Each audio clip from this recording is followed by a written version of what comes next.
time is a good time to celebrate Earth Day every day by conserving our natural resources and environment. And in today's economy, we all need to learn how to save money wisely. Today on It's About You, Brooke Jenkins, Family and Consumer Science Agent from Magoffin County, shows us how to conserve our energy and water throughout the home.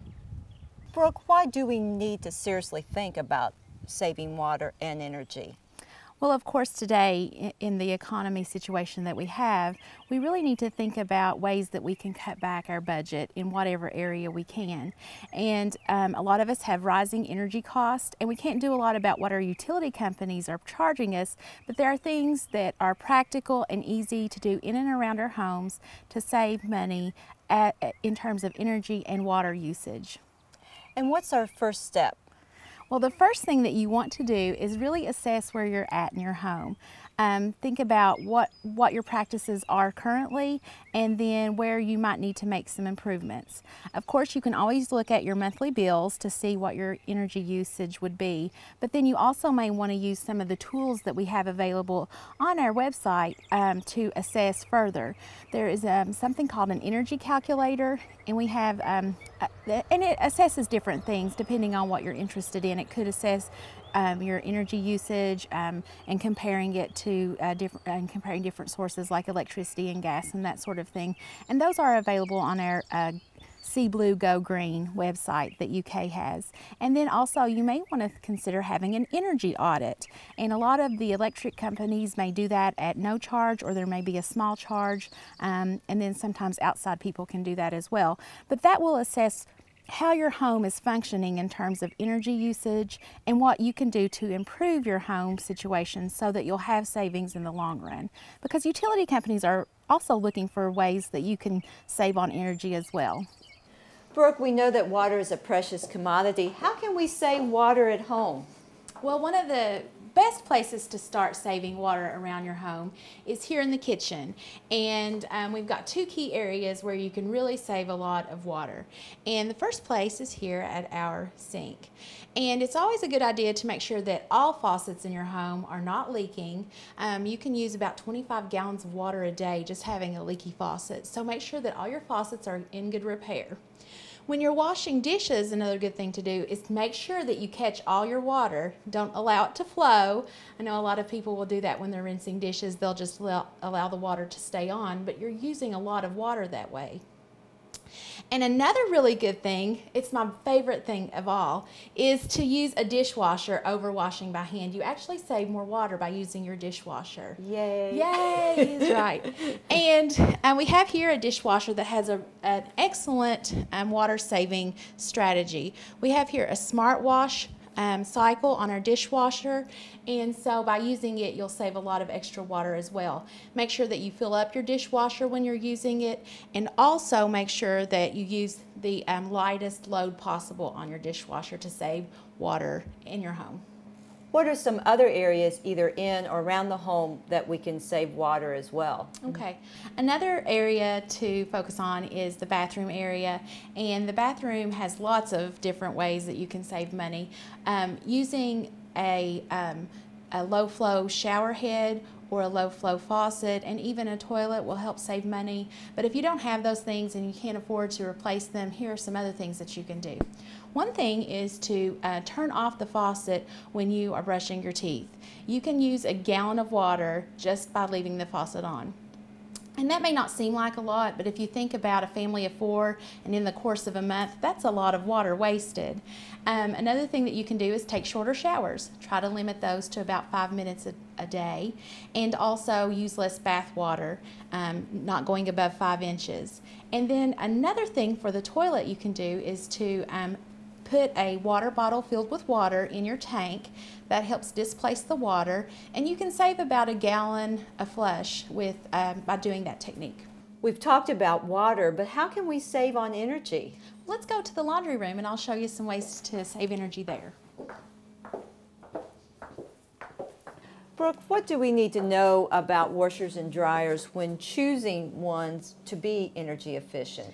Okay, well, when you're choosing an energy appliance, one of the things that you want to look for on all appliances, not just washers and dryers, but all appliances, are these energy guides. And it will tell you how much energy this appliance will use. And so we see here, this washer has a rating of 413, and it's about sort of in the middle here. It may be a little heavier on energy usage, but the high end would be 680, and then the low end would be 113. Of course, this is not an Energy Star appliance, but if we wanted to replace our appliances, we might want to look at Energy Star appliances for a cost savings in terms of energy usage.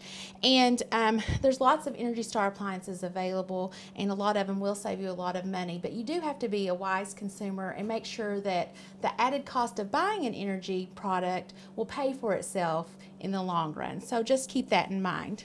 Our washer and our dryer is a great place to save energy, and actually a washing machine doesn't use all that much energy. Most of the energy that goes into a washer is because of the water we have to heat up for washing our clothes.